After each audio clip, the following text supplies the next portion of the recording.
What up, what up, what up? Getting straight to it as stated on the title, Buju Banton on Drink Champs.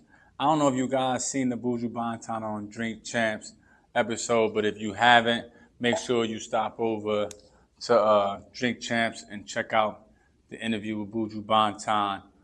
Big shout out to what's my guy's name? Doggy Diamond TV. I ended up watching Doggy Diamond TV, and he did a story about Buju Banton on Drinks Champs and what he had to say.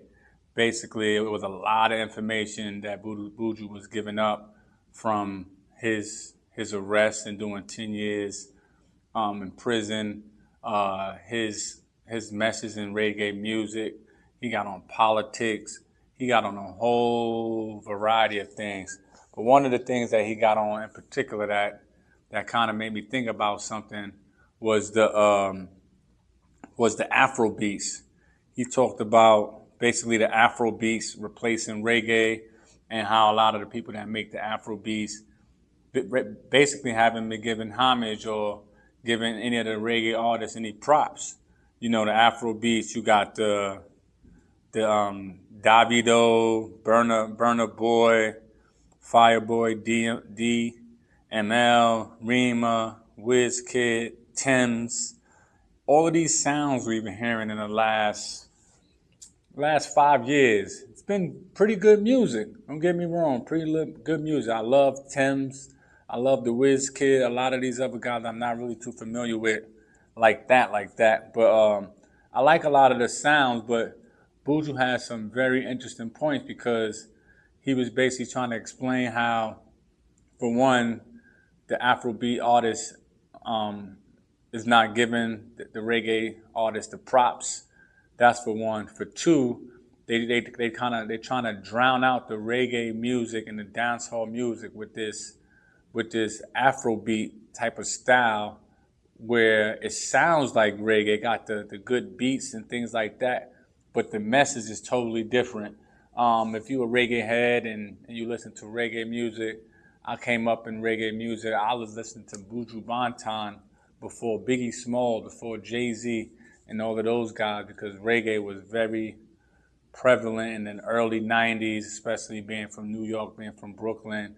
Those artists was like hip-hop artists to us in the city. So Buju Banton was one of my favorite artists, and the message and the words that he was talking about and the struggle and the poverty and all of that, he really took you to Jamaica with his lyrics and what he was talking about.